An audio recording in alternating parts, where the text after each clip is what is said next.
to the Texas Oil and Gas Podcast, the show dedicated to bring you the news from the oil patch deep in the heart of Texas, with your host, Ryan Ray and Josh Shelton. And once again, Josh Shelton is not here. I don't know how he gets off so much vacation, but I need to renegotiate my deal. That's all I'm going to say. So, Happy New Year to everyone, first off. Hope you had a wonderful Christmas, New Year, all of that wonderful stuff. We've been on for about a month now, so it's good to be back. And riding co-host today is the man, the myth, the oracle of Midland himself, Ben Samuels. Ben, it's good to have you, buddy. How you doing? Doing well. Yeah, I don't know what you've negotiated with Josh, but maybe it's like the beginning of the year. You know how a lot of people have like New Year's resolutions to get in the gym and they do that for a few days and then like they forget about it for the rest of the year. Maybe Josh hasn't really like gotten into gear yet. Well, I mean, you're presupposing that he ever gets into gear, so that's a little aggressive. I mean, that's I would never say that about him. So we do have a few reviews to go over at the end of last year that came through. So from Randall W. Martin, gents, thank you for a great oil and gas podcast. I love the dialogue on current events, market analysis, and policy industry issues for our industry. Take care, Randy Martin. And then from Maui Jim, glad I caught Texas Oil and Gas Podcast last episode of 2021. Very informative discussion with Dr. Anas Alhaji. Very uncertain times with both opportunity and concern in light of many global factors I was not aware of. Thanks, gents. Merry Christmas. Happy New Year.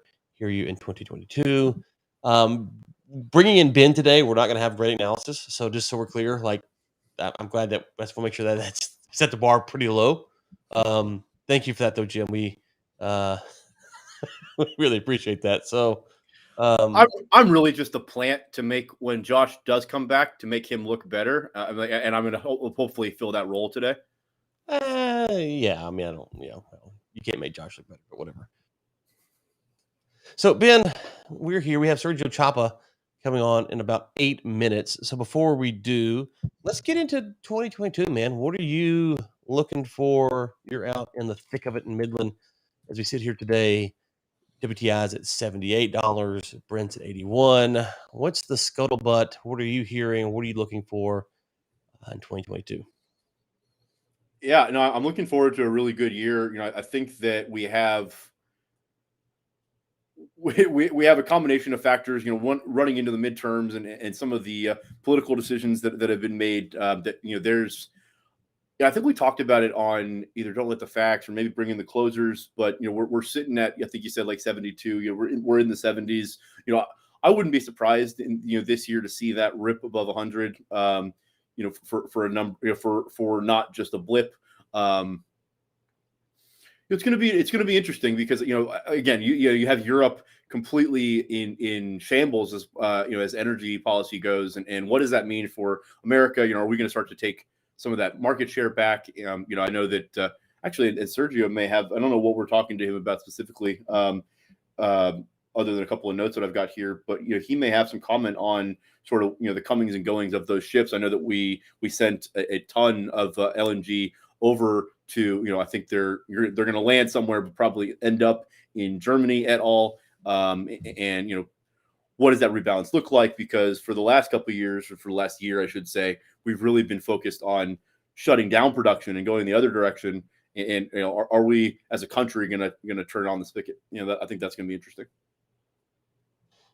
Yeah, and we have this, as you mentioned, the midterms, and so we obviously have a Texas Railroad Commissioner race that's coming up, but then we have the larger midterms, and seeing how climate change, ESG, how much of an issue is that going into these elections? Because obviously you have two phases. You have the primaries, which everyone right's really right, left's really left. Then you have the races where people are trying to move to the center.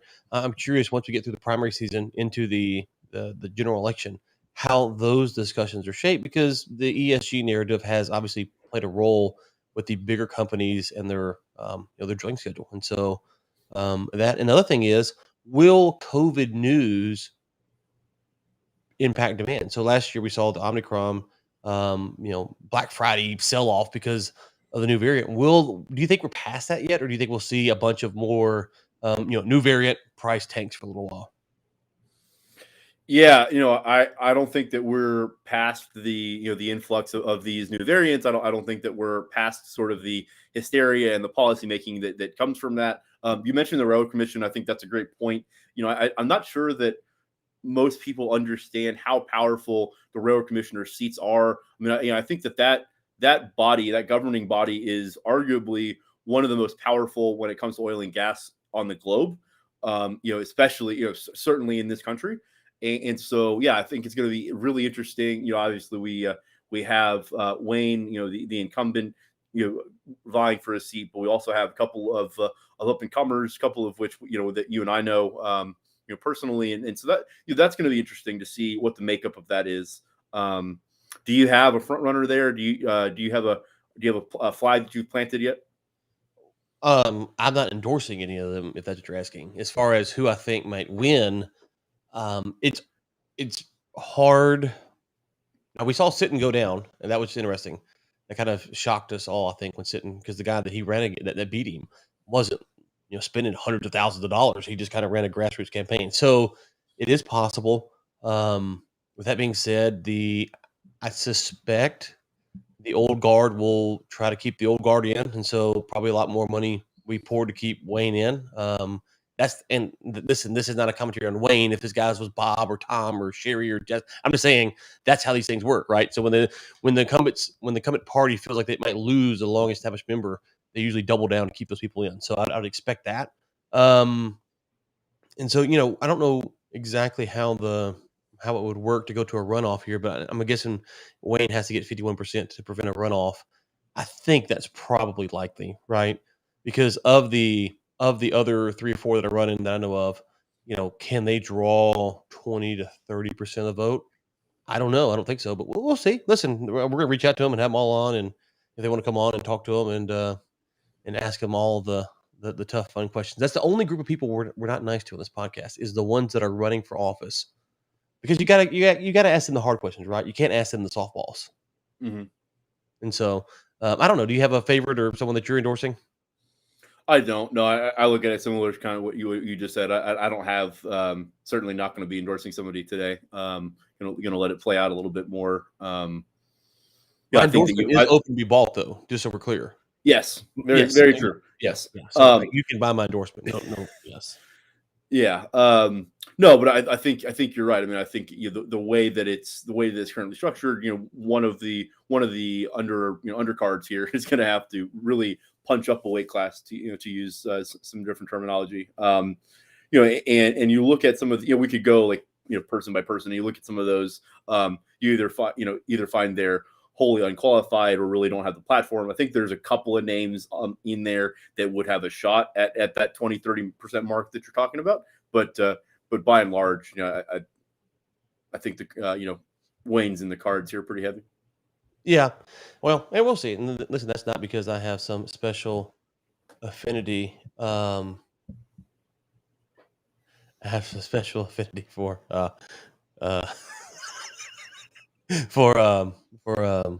any of the incumbents. So okay, well, Jay, we'll give you that free advertisement there, but next time we're going to have to charge you our premium fee for that one. So but listen, that's a smooth move by Jay. That's a smooth move. I can respect it. Like, it's in the comments. I can respect it. But to put it on the screen, we're gonna have to charge a little bit more. But it's a smooth move. Drop it in the comments there, Jay. Jay, if you're still listening, is Jay running? I don't think so. Okay, is that running? Go ahead and send Ryan and I each like $5,000 on Venmo, and then put the deal link in the notes. You can go ahead and just we'll put it in the show notes for you. There we go. But no, I mean, listen, I can respect the game there from Jay. So good move.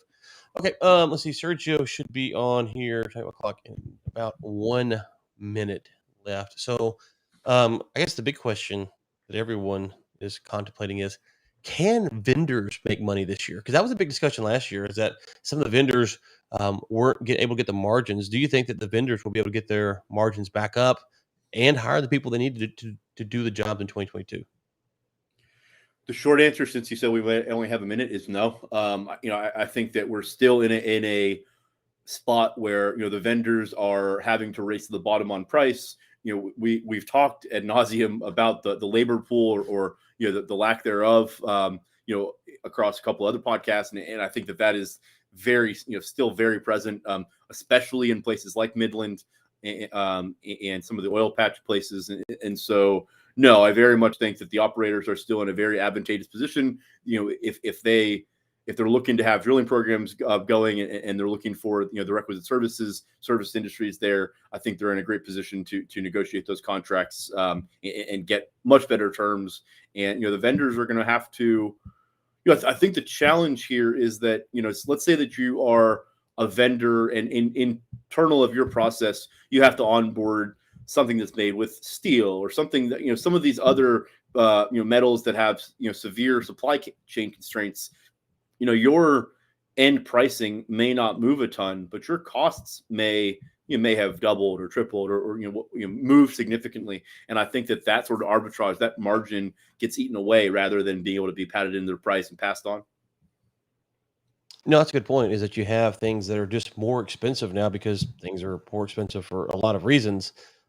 Even if labor is a little bit cheaper, which I'm not saying that it is, then you have that offset cost. The other thing, though, is, and this is something I've argued for years, is that if you're a operator, midstream company, whatever, you should go to your favorite vendors and say, hey, listen, we're going to lock up, the A team. Everybody's got their A team, right?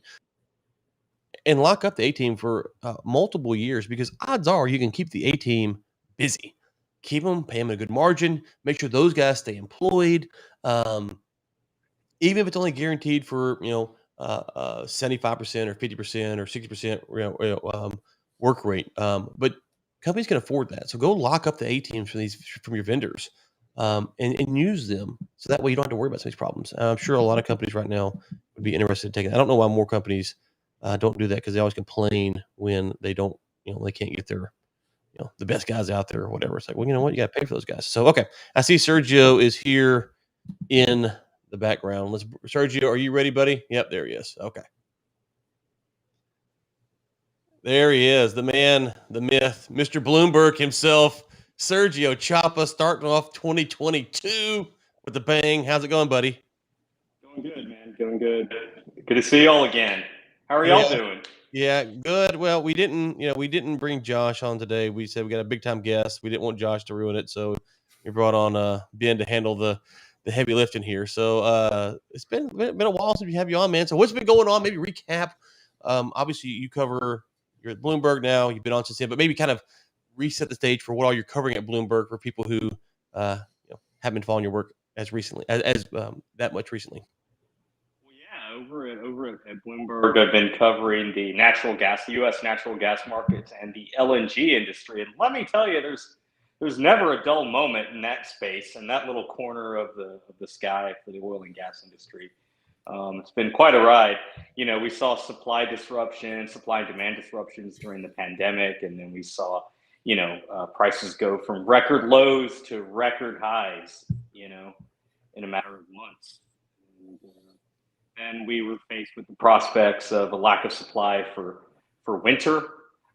Left a lot of people scrambling to build up their winter storage all across the globe, not just in the United States, but in Europe and Asia. And it's caused a lot of disruptions to prices and the industry. Yep. Hey, Sergio, you're a little soft there. If you could talk a little bit louder. We can't hear you that great. So I'm curious.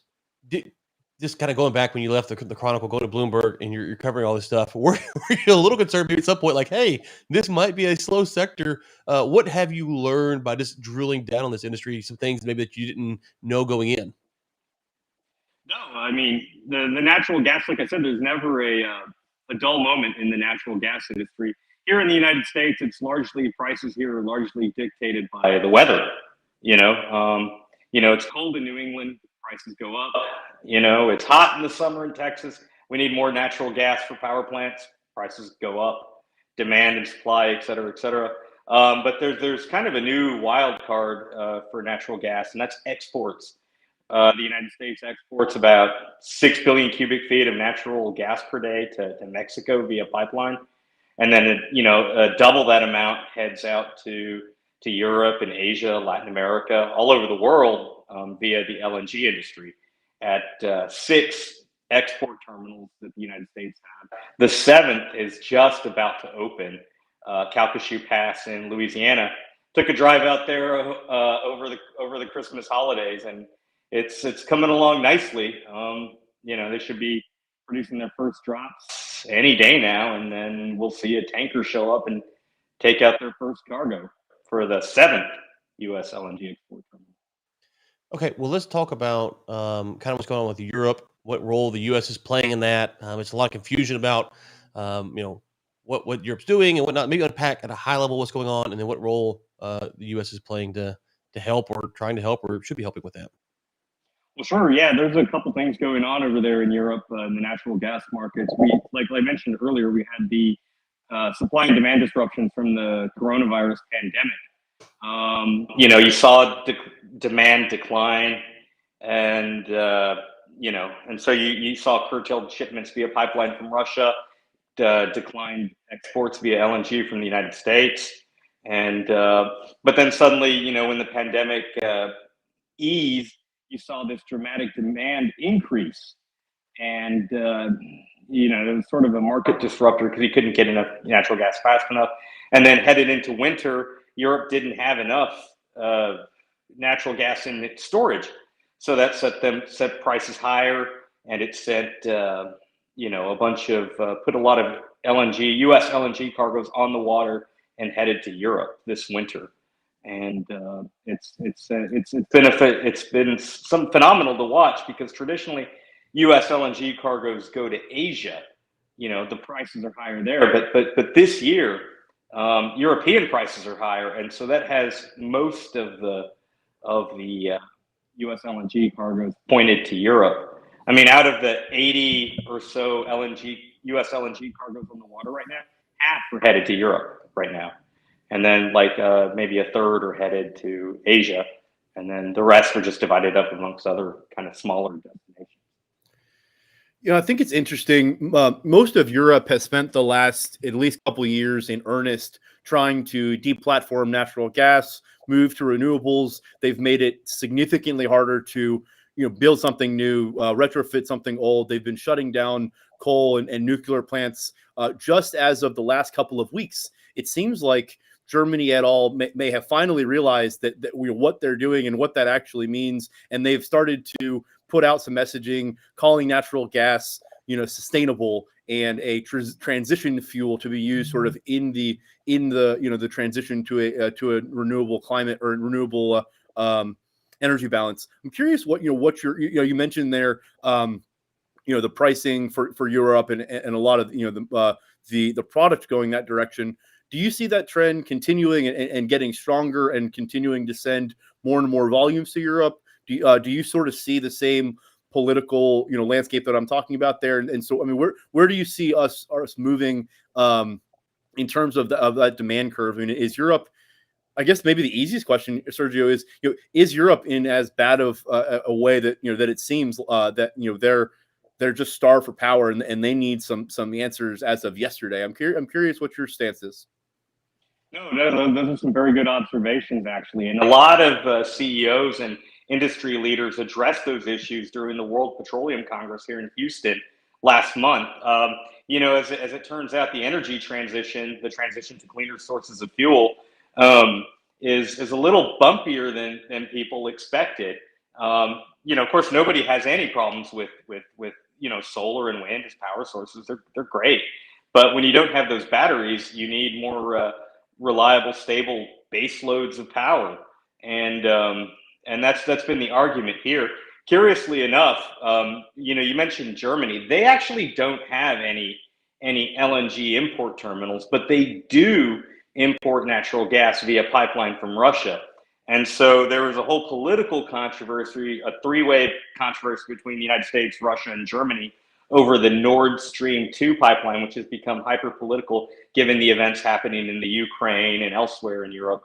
The Nord Stream 2 would have been able to flood the market with natural gas, but of course the commissioning and the putting that pipeline into service has been delayed through next year, perhaps as late as September or October, just ahead of the fall. you're definitely right in that. I think you'll see Europe being a much more active market in the LNG space, taking up more cargoes. I think that the spring and summer of 2022 will be a busy one with Europe trying to rebuild inventories from this winter. Normally, that's like a low period of activity, for the industry. The U.S. LNG industry typically does their maintenance during that time, and there's a lower activity. But I don't know that the U.S. LNG industry will get that break this summer.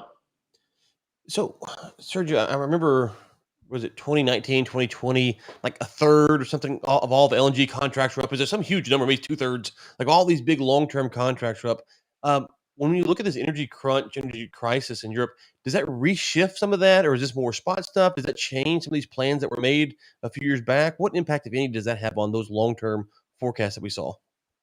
No, it's a good question, Ryan. LNG contracting is back after taking a break for a couple of years, and interestingly enough, you would, the biggest buyer right now is actually China.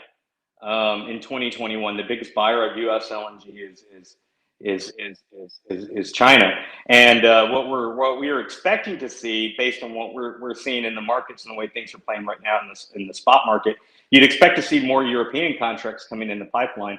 After China, the next biggest chunk of LNG buyers were portfolio players, traders, trading companies that sell on the spot market. So that's kind of interesting. Kind of sets up the United States as a global swing producer, if you will. And we've seen that in action this winter. There was a cargo that left the United States and it was headed to Asia. It was right by Hawaii when it turned around, went back through the Panama Canal, and started heading back to Europe. So you've got to imagine, they wouldn't do that if they weren't going to make money off that play. Or imagine the expense per day, paying that cash and crew, and then having everybody turn around and take another 45 days or whatever it takes to get back to Europe, and then pay the tolls in the Panama Canal twice. That's something like, I don't know, like $350,000 or something like that. I call that Ryan Ray couch cushion money. Oh, Yeah, no, buddy. That's couch cushion money at the Ryan Ray household, I think. Yeah, and so you mentioned so there's a lot of money being thrown around. Go to China. Obviously, you talk about Europe, shift there. How does that impact the U.S. domestic producer? And then maybe the Appalachian, maybe the Haynesville, where I'm at, the Barnett, which we used to have a guy that covered the Barnett Shale, but not anymore. Will that help revitalize some of these really dry gas plays, or is it still going to be in the Permian where you get like a 70-30 or a 60-40 type well? Well, I'm actually glad you brought up our favorite Texas shale play, the Barnett Shale. Did you know, Ryan? I meant to text you the other day, but there was something on the scale of 21 drilling permits for horizontal wells filed in the Barnett Shale in December alone. Wow. I mean, we're back, the baby. The Barnett Shale will rise again. Barnett's back. We're riding again. We used to celebrate the one rig boom. We got a 20 permit boom. Let's go. We're ready. Yeah. Well, it's 21 permits split between 3 companies. Maybe we'll see 3 drilling rigs. We'll call it 100 rigs. Let's call it 100 rigs. We're right up to 100. Right. But, all kidding aside, you're absolutely right. I think that what, based on the data we've seen, that the Appalachian, shale play, the Marcellus, is kind of capped out, constrained by pipeline capacity. You'll just see I think kind of a flat rig count there, flat production. If you can't get gas out to market, you can't add more rigs and you can't grow production. Maybe with the Mountain Valley Pipeline in Virginia and West Virginia, maybe we'll get some incremental growth out of that in the second half of 2022. But that remains to be seen. Otherwise, you have a pure gas play in the Haynesville Shale, unrestrained by these concerns about pipelines, and also very close to LNG export terminals. So I think you'll see it there. But more interestingly, Ryan, I think where you're going to see it is in where see things play out is in the Permian Basin. With oil prices so high, they're going to be drilling for oil. But what's the byproduct of oil out in the Permian Basin? It's natural gas.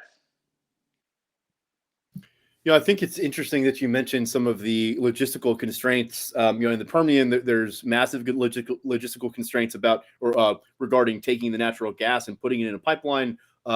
We had the Keystone XL project, obviously, seemingly officially couched or at least parked to the side. Are there any other projects that are greenlit or in production on the pipeline side to alleviate some of those? Are there major projects going on that maybe aren't getting as much publicity that are going to help get some of that dry gas from the Marcellus at all to market? Or is that just going to be, are we facing those issues and don't really have any current solutions in contemplation yet? Well, no, that's a really good question. So the thing is about the Marcellus, I think this Mountain Valley pipeline going from the Marcellus out to the Mid-Atlantic states, that's the last project. All the other ones have been opposed or face opposition or have announced closure. And separately in the I don't know of any other plans in there. If somebody wants to correct me, please let me know on that. But the thing is, more interestingly, in the Permian Basin, where you see that associated gas, you've seen these pipelines built out. You saw the Permian Highway pipeline by Kinder Morgan built out and put into service. Whistler pipeline put into service. So there aren't per se any pipeline projects other than gathering in the Permian right now. Kinder Morgan, as you may recall, had a project called the Permian Pass Pipeline, the PPP, and I think you may see some movement on that. Probably behind the scenes, there's contracting happening and whatnot. A lot of analysts and experts think that the Permian will need that major gas pipeline to take away some of that associated gas from the basin. Okay. I know, Sergio, we're up against the clock here. Where do you want people to go? Twitter, LinkedIn, obviously Bloomberg. You want to buy 2 or 3 terminals? What's the deal here? Yeah, no, just follow the fun on Twitter and LinkedIn. That'll get you where you go. And I think in the meantime, I'll be waiting to break the news about a Texas oil and gas podcast cryptocurrency coming soon. Yeah, we need our own coin. Are y'all doing an ICO, Ryan? Yeah, we need to do our own NFT coin. Doge meets Texas oil and gas. It'll be ESG friendly. It'll be made with wind powered solar something. So yeah, we'll get that done. No. I thank you for that, Sergio. I tell you what, we'll do a Mount Rushmore coin. Remember we're doing Mount Rushmore a few years back? We'll do a Mount Rushmore coin. We'll have Josh, myself. We'll put you on there, and then we'll figure out someone else. I don't know who that'll be, but someone else, not Ben, obviously. Yeah. Well, sounds good, man. Can't wait to break the news. All right, Sergio, thank you so much. Always love your work, what you do, and we'll get you on again soon. And best of luck, sir. We'll talk soon. Thanks, Sergio. Bye-bye. Thanks, guys. All right, that is the man himself, Sergio Chapa. Ben, any takeaways from what Sergio said? No, it seems like he's on it. Like you and I talked briefly before he came on. I think that there are some severe supply constraints. I thought it was interesting, the way that he sort of couched some of those issues. It almost sounded inadvertent, and I would tell you that the decisions that Germany et al. Have made in the last few years have been incredibly explicitly intentional. And so I think there's an element of. Yeah, I think that they put themselves in this situation. Wouldn't necessarily say on purpose, but the writing has been on the wall for this for a long time, and to see them dig out. One of the questions I didn't ask him because I don't think there's an appropriate response to this question necessarily, but I think hold on before we go any further. Let's just recap what you said for those who were driving, working, not paying attention. Ben just said one of the questions I did not ask him because there's not an appropriate response. Okay. So, with that preface, go ahead. Yes, I wouldn't want to put Sergio on the spot of trying to answer this, but oh God, We'll never get Sergio back on. Thank you for this. This has been great. No. Go ahead. I think you and I spoke about it last year sometime on maybe Don't Let the Facts, but I find it fascinating that listen, I think that we as a as citizens of the world, we don't get a pure perspective on, we have no idea what the negotiation is like between whoever's negotiating the volumes on the domestic American side and who's landing the volumes in Europe, right? We're not privy to the dynamics of those conversations. One of the things that Sergio said that was really interesting is about that was headed to Asia and then went back to the Panama Canal and over to Europe. I find it interesting, there's, let me say it this way. I think there's a strong argument to be made that America shouldn't be coming to the rescue of Europe in the way that they are. I think that, Europe is getting a really good deal in the sense that, they have put themselves in a bad position that has dire consequences for their citizens. And I think they've been, to a degree, I think they've been bailed out and they've been, you messed up, but we got you. Rather than, and this is very dystopian, but rather than, we're happy to send the volumes to you, but that's going to cost you 12x, or that's going to cost you 26x. And I think there's an argument to be made for, listen, you put yourselves in a situation, there shouldn't be this compulsion for America or like Sergio said, Asia has been sending a ton of volumes there too. I don't understand the dynamic of, we'll just sell you stuff at market or a little bit above market. I don't know. And like I said, so I wouldn't want to, and there's not even really a question there. So I didn't, that's why I didn't bring it up on here. Today's flamethrower section is brought to you by Source Rock Midstream. It's been Sailor's flames torches everybody. Notice, folks, that he didn't say I was wrong. He came at the character assassination, but he didn't say I was wrong. I didn't say you were right or wrong. I didn't say anything. No character assassination. I just factually pointed out that you just took a flamethrower to everything. But okay, whatever. You just literally torched him. Well, I will say I do think the whole U.S. trying to block the Nord Stream 2 is in the discussion here as well. And so you do have some of that to add to the discussion, but that's for another day. Listen, folks in the U.S., and this is the only thing I'd caution is, if we want to get rigs back running and selling the Europeans natural gas is what they want, and we could do it, then why not do it? So, if not, then some of the country will just buy it from us and market up, sell it to the Europeans. So whatever. Okay, Ben, I don't know if you're on mute or not. I can't hear you. Where will you be this week, or where people connect with you at for more of your flaming hot takes? Yeah, if you want the goods, if you want to hear what's going on up here, follow me on Twitter at _Ben Samuels. Ryan, you and I have spoken a little bit off air about the sort of where to spend time and attention in social media. I think that you and I together have made a decision, or it seems like we're sort of on the same path of moving off of LinkedIn for to a degree and moving on to Twitter.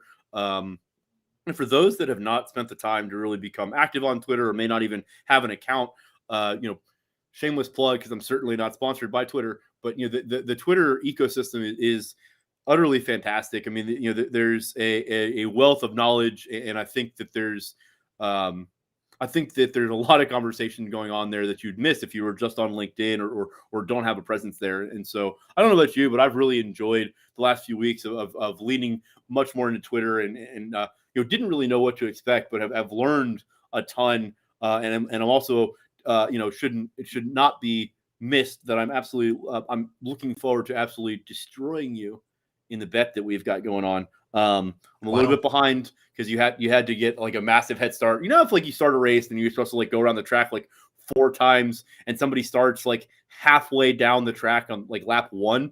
That's a little bit what it was like, but I'm gonna get there at the end there. Okay. Interesting. I will say, LinkedIn as a platform is garbage, but that's neither here nor there. Twitter is best at Ryan Ray Senior, or RyanRaysr is where you can find me. Yes, we are on there more active. And this just a word of encouragement. I used to be on the political Twitter. There's multiple Twitters, and that's what you got to learn. There is, if you're a religious person, there's religion. If there's sports, there's sports. You can make Twitter whatever you want it to be. And the better you become at that, the more valuable it would be. So if you want to waste a bunch of time looking at stupid memes, you can do that too. Nothing wrong with that. It's just whatever. So whereas LinkedIn, it's a lot harder to control the feed. It feels like, whereas with Twitter, you can add people, unfollow them, and the final thing I'll say is the DMs on Twitter. You get the spam ones, obviously, from like the bot accounts, but the actual DMs you get are actually quality DMs compared to LinkedIn, which is just just garbage most times. So, anyways, okay. That being said, Ben, thanks for sitting in for Joshua, and we'll be back next week.